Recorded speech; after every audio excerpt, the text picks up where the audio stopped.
Hello my dear students. स्वागत है आपके अपने YouTube channel CB Wadhwa English classes पर। हर रोज की तरह जिस तरह से लेक्चर दिए जाते हैं आपको, आज थोड़ा डिफरेंट हम लेक्चर ले रहे हैं। इस लेक्चर्स के अंदर आज हम स्पेशल इस बात पर फोकस करेंगे कि स्टूडेंट्स जब कंप्लीट 1 ईयर स्टडी करते हैं, लेकिन स्टडी के बाद भी उनके मार्क्स हैं वो अच्छे नहीं आते। किन चीज़ों को हमें फॉलो करना चाहिए, कौन कौन सी चीज़ों का हमें ध्यान रखना चाहिए। हम जैसे कहते हैं कि अपने एग्ज़ाम से पहले हमें किन चीज़ों का ध्यान रखना चाहिए। हमारे पास कुछ ऐसी 5 ट्रिक्स हैं जिनको अगर आप यूज़ करोगे, जिनको आप फॉलो करोगे, तो always you will get success. हम बात कर रहे हैं, सबसे पहला हमारा जो आज का टॉपिक है, always remember before exam. Exam से पहले आपको करना क्या है? एग्जाम से पहले आपको एक यहाँ पर रूल नंबर फर्स्ट दिया जा रहा है, productive hour rule. Productive hour rule का मीनिंग क्या होता है? बड़ी कॉन्फिडेंस के साथ आप देखिएगा, आप लाइफ के अंदर अगर सक्सेस लेना चाहते हैं, लाइफ के अंदर आप एग्जाम से पहले अपने आप को 100% प्रिपेयर करना चाहते हैं, प्रोडक्टिव आवर रूल का मीनिंग क्या होता है कि आपने अपने एग्जाम पर किस तरह से फोकस करना है। आपने अपने एग्जाम पर किस तरह से फोकस करना है। प्रोडक्टिव आवर रूल का मीनिंग है कि आपको 3 चीजों का इसमें विशेष तौर पर ध्यान रखना है। आपको इसके अंदर क्या है, अपने आप को किससे दूर रखना है?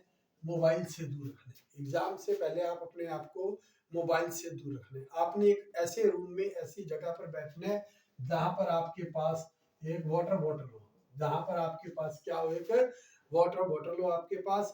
और आपको डेली, स्टूडेंट्स को मैं बता रहा हूँ, डेली कम से कम 2 आवर्स सेल्फ स्टडी करनी है। क्योंकि स्टूडेंट स्कूल में भी जा रहे हैं इन दिनों, स्कूल के बाद भी एक्स्ट्रा कोचिंग भी लेते हैं, लेकिन फिर भी स्टूडेंट्स को 2 आवर्स डेली अपनी स्टडी करनी है, सेल्फ स्टडी करनी है, फुल ऑफ कंसंट्रेशन के साथ। यानी आपका माइंड है वो इधर उधर नहीं होना चाहिए, फुल ऑफ कंसंट्रेशन के साथ होना चाहिए। क्योंकि स्टूडेंट्स के माइंड में एक चीज हमेशा सेट रहती है कि आपको पढ़ाने वाले टीचर भी सेम है और आपके पास बुक्स भी सेम है। तो फिर प्रॉब्लम कहाँ आ रही है कि आप सोचते हैं कि I am average but my friend is topper. ऐसा क्यों होता है? ऐसा इसीलिए होता है कि वो स्टूडेंट्स इन चीजों को एग्जाम से पहले यूज करते हैं और आप इन चीजों को फॉलो नहीं करते हैं। सेकंड हमारे पास क्या है? One resource strategy. क्या चीज है? One resource strategy. इसका मीनिंग क्या है? आपको एक ही स्ट्रेटजी को अपनाना है। जैसे कि आपको, मैं यहाँ पर वर्ड यूज करता हूँ, आपको टाइम का मैनेजमेंट जरूर ध्यान में रखना है। टाइम का मैनेजमेंट आपको यहाँ पर हमेशा रखना है कि टाइम का मैनेजमेंट करना है। आपको देखो, सिंगल बुक, जो बुक आपने पूरा साल पढ़ी है, उसी बुक की रिवीजन आप अच्छे ढंग से करें। क्योंकि मोस्ट ऑफ स्टूडेंट्स के पास 10th+2 के अंदर एनसीईआरटी की बुक्स होती हैं, 9th 11th में भी। तो आप एनसीईआरटी की बुक्स को फॉलो कर रहे हैं। जिस बुक को आपने पूरा साल पढ़ा है, लास्ट डेज के अंदर उनकी रिवीजन आपने अच्छे से करनी है। यानी बुक्स को आपने चेंज नहीं करना है। जिस बुक से आपने कंप्लीट 11 मंथ्स किए, तो लास्ट का 1 मंथ 15 डेज जो भी आपका टाइम बचा है, आपने उसको बिल्कुल ओके वही करना है। आपने अपना टाइम को मैनेज करना है, टाइम मैनेजमेंट का ध्यान रखना है। और इसके अंदर आपको बिल्कुल अपना शेड्यूल बनाकर चलना है, उसके बिना अपनी तैयारी नहीं करनी है। क्योंकि एक ही बुक होती है जिसके अंदर ये सारा का सारा आपने पूरा साल पढ़ा है, तो आपके लिए काफी इंपॉर्टेंट और काफी आपसे कॉन्फिडेंस रहता है। तीसरी चीज हम क्या करते हैं? Solution of our thinking. Over thinking क्या होता है? जब हम बुक्स लेकर हम कमरे में पढ़ने के लिए बैठते हैं, तो हमारा मोस्ट ऑफ ध्यान किधर जाता है? अपने ब्रदर की तरफ, सिस्टर की तरफ, पेरेंट्स की तरफ, फ्रेंड्स की तरफ जाता है।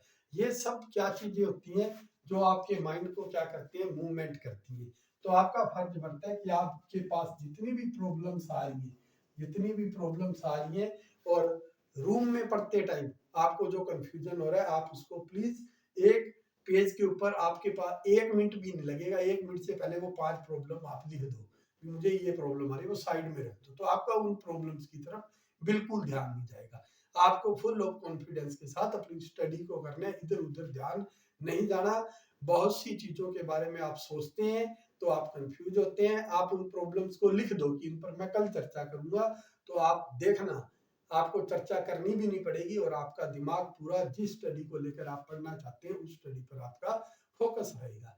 नेक्स्ट हमारे पास क्या होती है, डीमोटिवेटिंग। डीमोटिवेटेड क्या होते हैं, कई बार क्या करते हैं फ्रेंड्स आपस में कॉल करते हैं, कॉल करके क्या कहते हैं आपका ये सिलेबस हो गया, तो अक्सर दूसरा स्टूडेंट आगे से कहता है हाँ मैंने ये सब कर लिया, तो उसका कॉन्फिडेंस लूज हो जाता है, वो सोचता है मेरे दोस्त ने कर लिया मैंने नहीं किया। और कुछ स्टूडेंट ऐसे होते हैं जिनसे पूछते हैं तूने कर लिया, बोले नहीं यार अभी तो मैंने शुरू भी नहीं किया। तो उसके लिए क्या होता है, मैंने अभी शुरू नहीं किया, तो वो सोचता है नहीं मैं इससे तो बेस्ट हूँ, मैंने कुछ तो कर लिया। तो उस टाइम पर आपको स्टूडेंट्स को किसी को कॉल नहीं करनी चाहिए। एग्जाम से पहले और एग्जाम के बाद आपको स्टूडेंट से अपने फ्रेंड से बात करनी चाहिए, पहले नहीं करनी चाहिए। हमेशा आपको अपने आप को किससे बचाना है, जो आपके फेक फ्रेंड्स होते हैं, जो आपको झूठी बातें बताते हैं, एग्जाम से रिलेटेड आपको कंफ्यूज करते हैं, ऐसा नहीं बताना। आपको अपने जिस भी आपको जिस फ्रेंड से आपको बात करनी है, सिर्फ आप अपनी कोई प्रॉब्लम आपको आ रही है या आपने कोई प्रॉब्लम का शॉर्ट आउट करना है या इंपॉर्टेंट क्वेश्चंस आपने आपस में पूछने हैं, आप उन पर फोकस कर सकते हैं। वैसे आप अपने जो फेक स्टूडेंट्स हैं, फेक आपके फ्रेंड्स हैं, उनसे आप बचने की कोशिश करो, फोकस अपना स्टडी पर करो और हमेशा एग्जाम से जो इम्पोर्टेंट आने वाला है उसके बारे में आप अपने फ्रेंड से डिस्कस कर सकते हैं। नेक्स्ट हम बता रहे हैं आपको, फिफ्थ नंबर पर है स्लीप प्लस ब्रेथ। ब्रेथ क्या है, स्लीप क्या है, सोना। देखो सोने का शेड्यूल कभी भी खराब नहीं करना चाहिए। आपको 6 से 7 घंटे तक, 8 घंटे तक, 6 से लेकर 8 घंटे के बीच की अच्छी नींद आपको लेनी चाहिए। एक साउंड स्लीप आपको बड़े आराम से सोना चाहिए, क्योंकि टॉपर स्टूडेंट होते हैं वो किसी प्रेशर में नहीं रहते, और एवरेज स्टूडेंट, पढ़ा दोनों ने बराबर है, टॉपर ने भी सारी बुक को पढ़ा है, एवरेज स्टूडेंट ने पढ़ा है, लेकिन टॉपर स्टूडेंट क्या होते हैं, वो किसी चीज को प्रेशर में नहीं लेते, और एवरेज स्टूडेंट है वो हर चीज को प्रेशर में लेते हैं। इसलिए हमेशा आप अपनी नींद को पूरा करें, सारी रात पढ़ने की बजाय आप 6 से 7 घंटे अपना रेस्ट करो। और कई बार एग्जाम के दौरान हमें क्या होता है, बर्डन सा महसूस होता है कि हमारा एग्जाम आ रहा है, उस टाइम आपको क्या करना है, सिर्फ 15 से 20 सेकंड के लिए आप अपनी आइज को क्लोज कीजिए, 2-3 बार अपने आप को रिलैक्स करो, तो आप फील करोगे, आंखें बंद करके जब आप अपने आप को 2-3 बार ऐसे रिलैक्स करेंगे तो आपको लगेगा कि आपका बर्डन सारा कम हो गया है। फुल ऑफ कॉन्फिडेंस से आप अपना एग्जाम कीजिए, इधर उधर की बातों से बचिए। इन दिनों आपको बता दिया है कि ये 5 रूल्स हैं स्टडी के अंदर कॉन्फिडेंस के लिए, और हम चाहते हैं कि बेस्ट विशेष है हमारी तरफ से आपका एग्जाम अच्छा रहे और आप एक अच्छे स्टूडेंट बनकर और देश के निर्माण के अंदर भी अपना योगदान दें। Thank you so much.